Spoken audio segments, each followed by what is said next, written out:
देखो, जैसे मेरे पास कोई क्रोमोजोम्स है और इस क्रोमोजोम्स में क्या है, यहां पर खंड है, यहां पर 1 2 3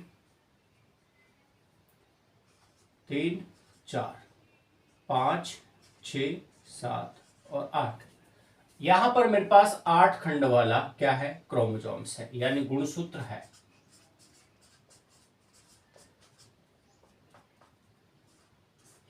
सामान्य गुणसूत्र है, यानी मेरे पास क्या है कि 8 खंडों वाला सामान्य गुणसूत्र है।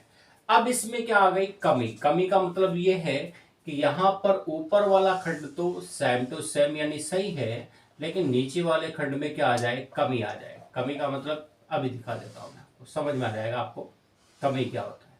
यानी यहां पर जो मेरे पास खंड है वह 1 2 3 और 4।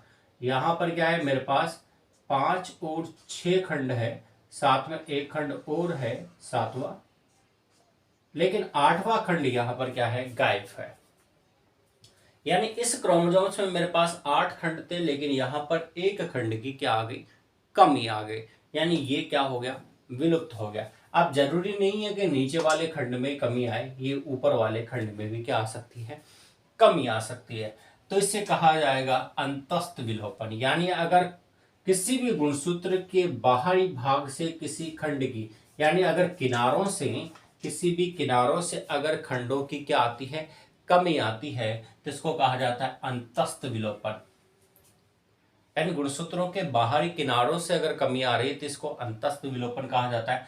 अंतर्वेशी विलोपन क्या होता है, अंतर्वेशी विलोपन का मतलब ये है कि किसी भी गुणसूत्र के, किसी भी गुणसूत्र के अगर आंतरिक भागों में कमी आती है, 1 2 3 और 4 5, लिख देता हूं मैं वापस, 6 7 और 8, ये सामान्य गुणसूत्र है। अगर इसमें, इस गुणसूत्र के आंतरिक भागों में, किस भागों में, आंतरिक भागों में कमी आती है। आंतरिक भागों में कमी का मतलब क्या है, आंतरिक भागों में यहां पर सीधा सा ये कमी आपको दिखा देता हूं क्या होती है।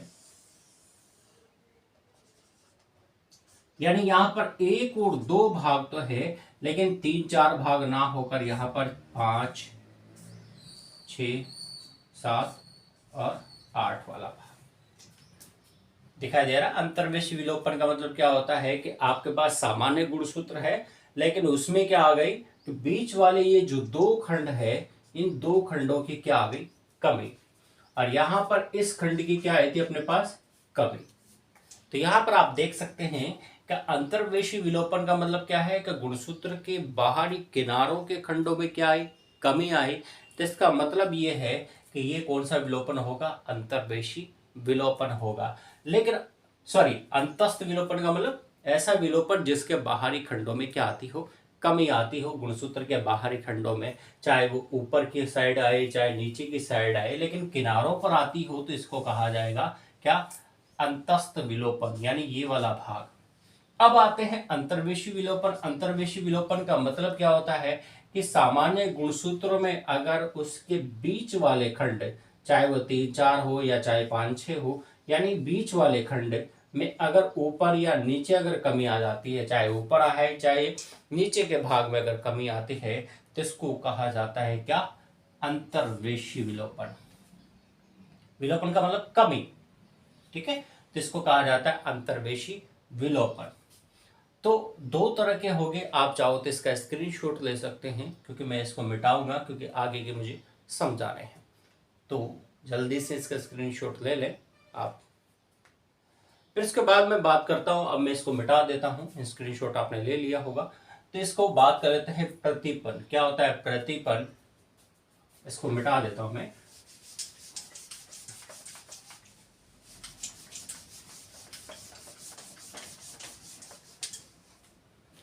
अब बात कर लेते हैं प्रतिपन की, यानी अगला टॉपिक आता है अपना प्रतिपन। क्या होता है प्रतिपन, इन्वर्शन यानी प्रतिपन। प्रतिपन का मतलब सीधा सा ये है कि भाई जो गुणसूत्र होते हैं इन गुणसूत्रों में क्या होगा, बदलाव होगा। यानी बदलाव का मतलब सीधा सा ये है कि ये क्या करेंगे, सीक्वेंस में चेंज हो जाएंगे, प्रतिपन्न यानी उल्टे सुलटे हो जाएंगे। अब उल्टे सुलटे कैसे होते हैं, बदलाव कैसे होता है, बस समझना मेरी बात को। जैसे मान के चलो आपके पास एक सामान्य गुणसूत्र है, आड़ा टेढ़ा कैसे बना सकता हूं मैं, आप चाहो तो उसको खड़ा भी बना सकते हो, आड़ा भी बना सकते हो। मैं आड़ा बना रहा हूं जनरली। जैसे मेरे पास 1 2 3 4 5 6 7 और 8 खंडों वाला गुणसूत्र है। यानी मेरे पास 8 खंडों वाला गुणसूत्र है। अब इस 8 खंडों वाले गुणसूत्र में अगर क्या हो, बदलाव हो, यानी इसमें क्या हो, प्रतिपन्न हो। तो प्रतिपन्न का मतलब ये है कि इसके खंडों में क्या हो, बदलाव आ जाए। बदलाव का मतलब ये है कि अगर ये वाला जो खंड है ये यहां से क्या हो जाए, टूट कर उल्टा जुड़ जाए। अगर ये खंड टूट कर क्या जुड़ जाए, जस्ट अपोजिट डायरेक्शन में जुड़ जाए, तो इसी को कहा जाता है प्रतिपन्न। इसी को क्या कहा जाता है, प्रतिपन्न। तो यहां पर ये बॉक्स है, ठीक है, इसी में मैं समझा रहा हूं, ऊपर का मैं समझा चुका हूं, तो इसको बात कर रहा हूं प्रतिपन्न की। तो हम क्या करेंगे, जो नेक्स्ट जनरेशन आएगी इसकी, यानी नेक्स्ट जो लेवल आएगी उसमें क्या होगा कि ये गुणसूत्र उतना ही बड़ा होगा, यानी इसमें कमी नहीं आई है, लेकिन इसमें क्या हुआ, बदलाव हुआ है। यानी जैसे बदलाव आपको मैं दिखा दूंगा कहां पर बदलाव है, 1 2 3 4। यहां पर 5वें नंबर में कोई बदलाव नहीं है, लेकिन यहां पर 7वां और 6ठा नंबर एक दूसरे के अपोजिट आ चुका है। यानी ये वाला जो पोर्शन है इसमें क्या आया है, बदलाव आया है। ये पहले नंबर 6 और 7 थे, लेकिन अब 7 और 6 नंबर में ये बदल चुके हैं। यानी ये एक दूसरे के जस्ट अपोजिट डायरेक्शन में घूम चुके हैं, यानी ये बदलाव हुआ है। इसी को कहा जाता है प्रतिपन्न यानी इन्वर्जन। ठीक है, यानी ये एक दूसरे के जस्ट, जैसे पहले 7 की जगह 6 ने ले ली और 6 की जगह 7 ने ले ली, यानी ये बीच में ही रोटेट हो गए। और रोटेट 180 डिग्री पर अगर कोई अगर सिक्वेशन अगर 180 डिग्री पर अगर कोई खंड अगर रोटेट हो जाता है तो इसका मतलब ये होगा प्रतिपन्न। 180 डिग्री पर अगर कोई खंड रोटेट हो जाता है तो इसी को कहते हैं प्रतिपन्न।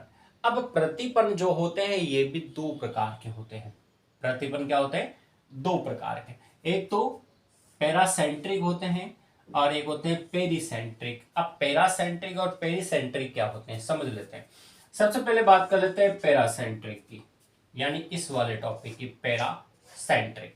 पैरासेंट्रिक में क्या होता है कि यहां पर ये जो मैंने एग्जांपल दिया आपको ये पैरासेंट्रिक का ही है। पैरासेंट्रिक का मतलब क्या होता है कि यहां पर क्रोमोसोम के किसी एक हिस्से में, यानी जो इसका सेंट्रल पॉइंट है, यानी ये जो सेंट्रोसोम है, इससे क्या होगा, किसी एक खंड पे, चाहे तो इधर होगा चाहे इधर, यानी जो क्रोमोसोम्स के उसका एक जो सिरा होता है अगर उसमें क्या होता है, प्रतिपन्न होता है क्रोमोसोम्स के सिर्फ एक सिरे में, चाहे इधर हो चाहे इधर हो, अगर इसमें क्या हो जाता है कि किसी खंड का अगर बदलाव आता है 180 डिग्री पर वो रोटेट होता है, तो उसी को कहते हैं पैरासेंट्रिक। जैसे इस केस में अपन देखते हैं कि सामान्य क्रोमोसोम्स था, लेकिन इसकी छठे और सातवें खंड में क्या हो गया, बदलाव आया, यानी ये छठा और सातवां खंड 180 डिग्री सेंटीग्रेड पर क्या हो गया, रोटेट हो गया। 180 डिग्री सेंटीग्रेड पर जब ये रोटेट हुआ तो इस तरह का क्रोमोसोम्स हमारे पास आया, तो इसी को कहा जाता है पैरासेंट्रिक। ठीक है, पैरासेंट्रिक प्रतिपन्न, ठीक है, इन्वर्जन। यानी पैरासेंट्रिक प्रतिपन्न आप समझ गए होंगे कि अगर 180 डिग्री सेंटीग्रेड पर अगर ये रोटेट होता है तो इसी को कहा जाता है पैरासेंट्रिक प्रतिपन्न। ठीक है, उसके बाद में आता है पेरीसेंट्रिक प्रतिपन्न यानी इन्वर्जन। पेरीसेंट्रिक का मतलब क्या होता है, पेरीसेंट्रिक का मतलब यहां थोड़ा सा चेंज है। पेरीसेंट्रिक का मतलब ये मेरे पास सामान्य क्रोमोसोम्स हैं, एक बार अच्छे से देख लें, ये मेरे पास सामान्य क्रोमोसोम्स है, नंबर 1 नंबर 2 3 और 4, यहां पर 5 6 7 और 8। ठीक है, 8 खंड वाला मेरे पास एक सामान्य क्रोमोसोम्स है। अब इसमें क्या है, पेरिसेंट्रिक अगर प्रतिपन्न होता है तो यहां पर क्या होगा, पहले तो सिर्फ एक भाग में हो रहा था, लेकिन अब यहां पर क्या होगा कि यहां पर पूरे दो भागों में बदलाव आएगा। यानी ये दोनों हिस्सों में क्या है, एक साथ क्या हो जाए, 180 डिग्री सेंटीग्रेड पे रोटेट हो जाए, यानी ये बदल जाए। अब 180 डिग्री सेंटीग्रेड पे अगर ये रोटेट होंगे, बदल जाएंगे, तो इसी को कहा जाता है पेरिसेंट्रिक, यानी ये पूरे के पूरे क्रोमोसोम्स जो होंगे वो एकदम से चेंज हो जाएंगे। ये एकदम से क्या हो जाएंगे, चेंज। अब अगर इसी पोर्शन को मैं 180 डिग्री सेंटीग्रेड पर अगर रोटेट कर दूं, इसी को 180 डिग्री सेंटीग्रेड पे अगर मैं रोटेट कर दूं, तो इसका बदलाव आपको सामने मैं दिखा देता हूं कैसा आएगा। तो यहां पर जो क्रोमोसोम्स है उसकी लंबाई चौड़ाई में कोई कमी नहीं आ रही है, यानी यहां पर क्या है, अभाव नहीं हो रहा है, कमी नहीं आ रही है उस चीज की। तो यहां पर क्या होगा, 1 2, तो सेम टू सेम होगा, यानी पहले और सेकंड वाला खंड तो क्या होगा, सेम टू सेम, लेकिन इधर से उठकर ये क्रोमोसोम्स इधर जाएगा और ये इधर से इधर जाएगा। तो इसका मतलब पहला खंड कौन सा आएगा, छठे नंबर का, यानी ये वाला पोर्शन यहां आएगा और ये वाला पोर्शन यहां जाएगा। तो इसका मतलब पहले क्या आएगा, 6, उसके बाद में क्या आएगा, 5, उसके बाद में क्या आएगा, ये वाला पोर्शन कहां जाएगा, इधर की साइड, ये यहां लेगा इसकी जगह, तो यहां आएगा 4, और यहां आएगा क्या, 4 की जगह बाद में 3, क्योंकि ये वाला कहां जा रहा है, 6 नंबर पे, तो 3, बाकी सेम टू सेम 7 और 8। समझ में आया कुछ?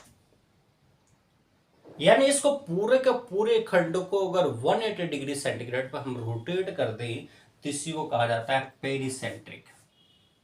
यानी अगर कोई खंड 180 डिग्री सेंटीग्रेड पर पूरी की पूरा, यानी क्रोमोसोम्स के बीच वाला खंड, ये पूरा हिस्सा अगर पूरा 180 डिग्री सेंटीग्रेड पर रोटेट हो जाए, तो इसका मतलब ये होगा, यहां से यहां वाला हिस्सा अगर 180 डिग्री सेंटीग्रेड पर रोटेट हो जाए, तो इसी को कहा जाता है पेरिसेंट्रिक।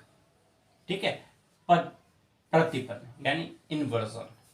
अब यहां पर बात कर लेते हैं, ये तो कंप्लीट हो गया, इसका भी आप चाहो तो स्क्रीनशॉट ले सकते हैं, क्योंकि ये बहुत ही ज्यादा काम आने वाले टॉपिक हैं। तो आप चाहो तो स्क्रीनशॉट आप ले लो, फिर मैं आगे अगले टॉपिक पे बात करता हूँ।